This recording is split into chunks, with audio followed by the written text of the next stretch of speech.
Welcome back. So, a few weeks ago, I upgraded my Game Boy with this new shell.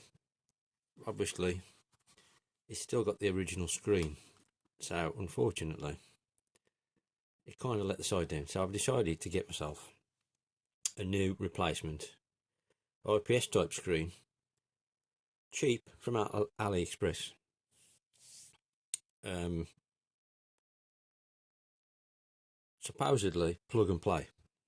So I don't know how I'm gonna get on here. Never attempted this before. Um, as you can see, I've also bought another shell because the screen is slightly smaller than a standard screen, and I initially bought this green surround, but you can see it's totally the wrong green.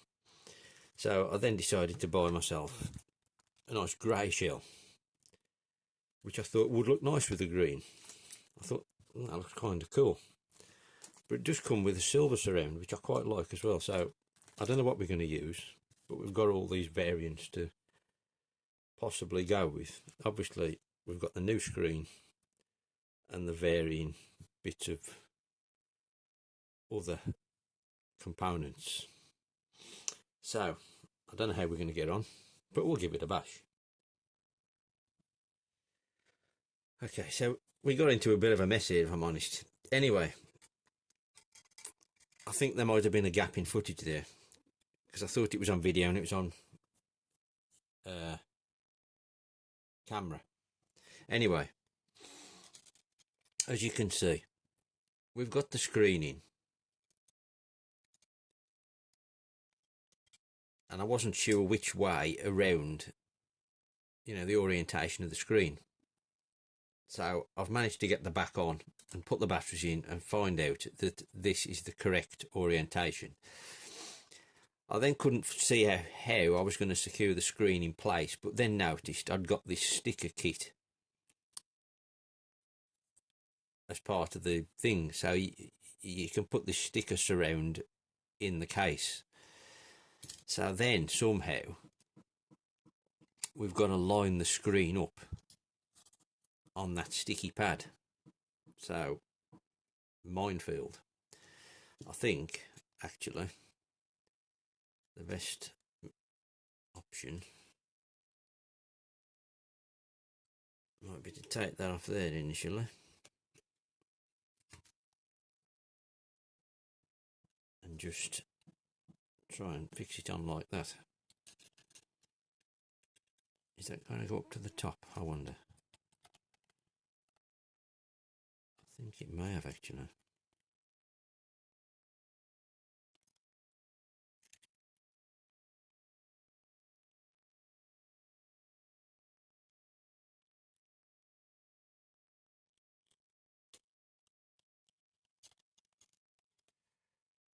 Hang on, you idiot. You've got to take the sticky bit off, haven't you? Honestly. How are we going to get that off there now?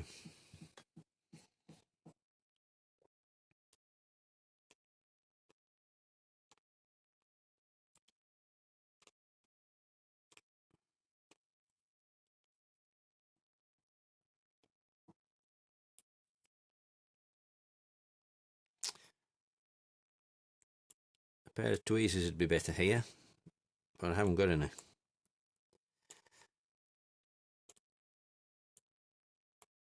So we're going to have to muddle through.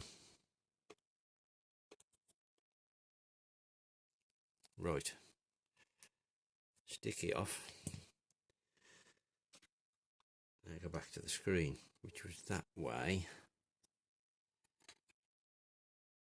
I couldn't work out if there's a sticky film on the screen either, because it kind of looks like there is, but it don't want to come off. So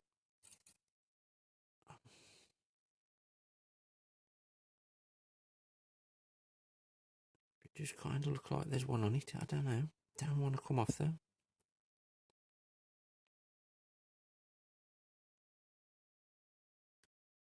It feels like hard plastic, like I'm going to damage the screen.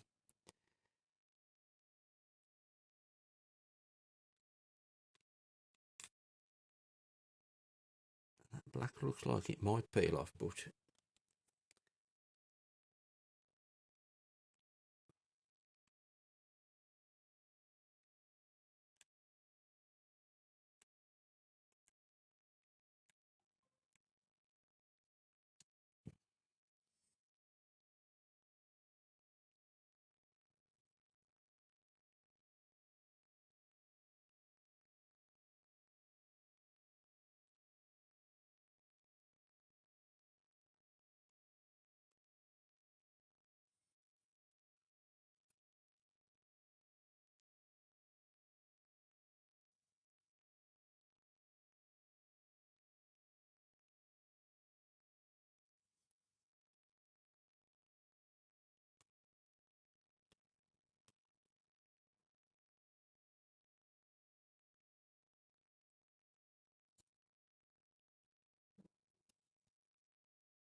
I think it must be right. Anyway, let's try and get this in here lined up.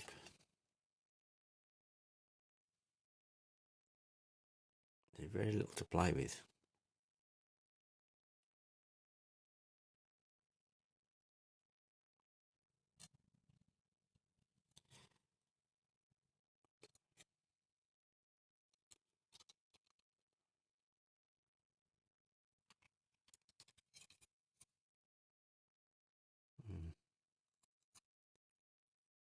Not quite lined up as I'd like.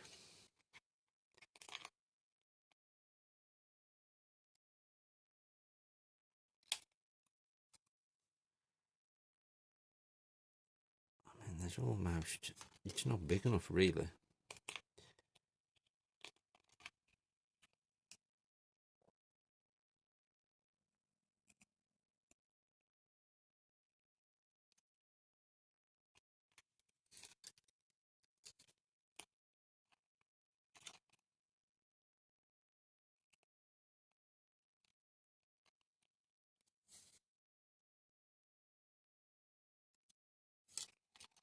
Yeah, that's kind of worse, I think.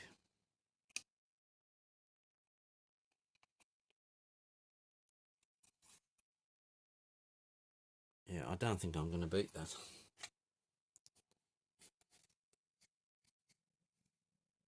So then, that's got to go back in here.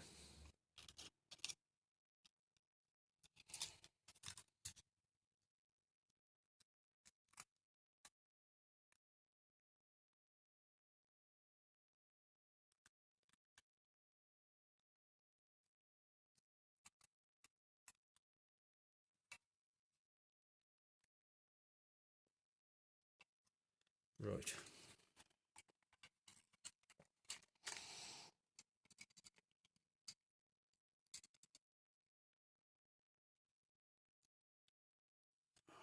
Tell me, we've got to get this back in here now. Hang on a minute. Oh, put that the wrong way around, you idiot.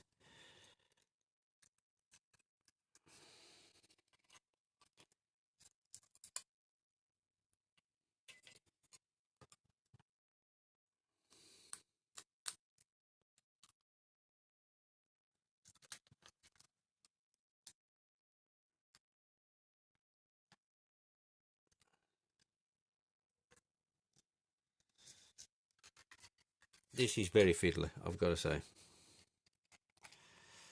Right.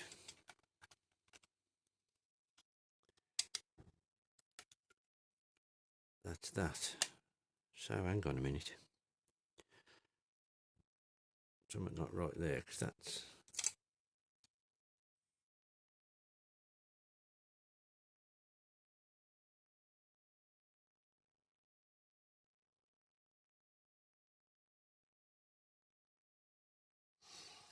something not right here. Because that's for that infrared sensor. And it's on the wrong side.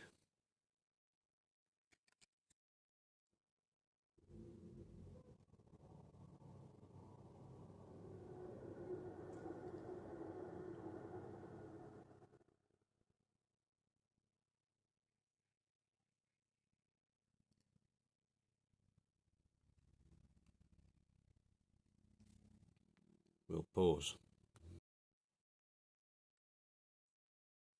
Right, so it turns out the silver screen was an original bezel,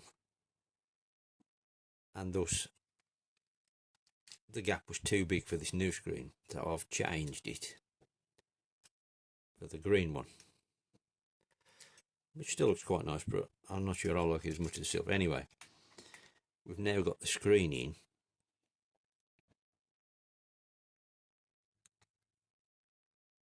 and it's fixed in with the sticky pad that they supplied, and there's no gap around the screen. So we've put all the control buttons in.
So, after much messing about, we've done it.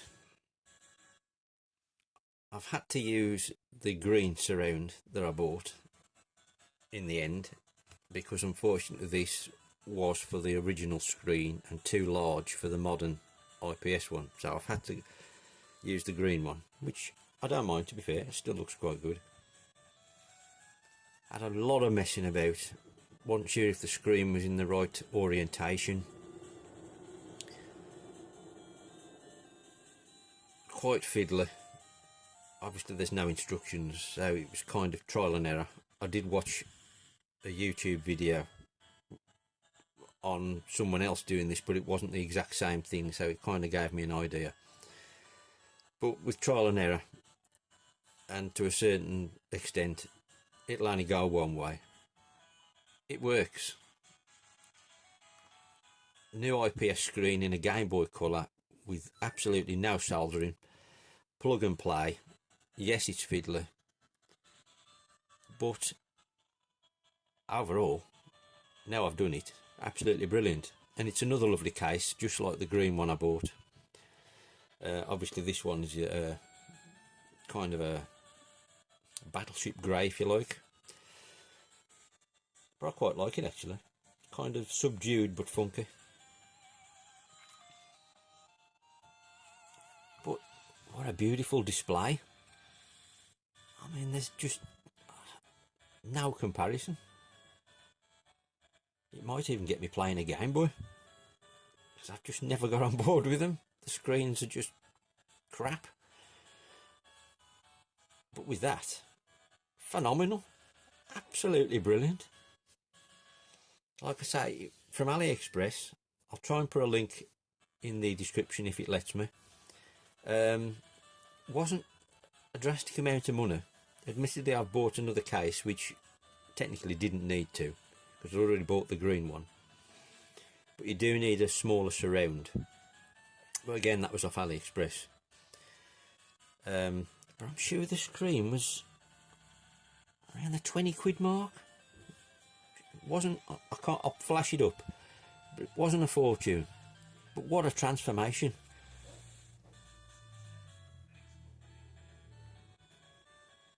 I've gone from having a completely battered original Game Boy Colour, by way of changing to the green case, I've now ended up with a grey case, but with an IPS screen. I mean, it's a brand new console at the end of the day, except the board, but amazing. Let me know what you think. Seems great. I'm going to play some Game Boy. Thanks for watching. Catch you later.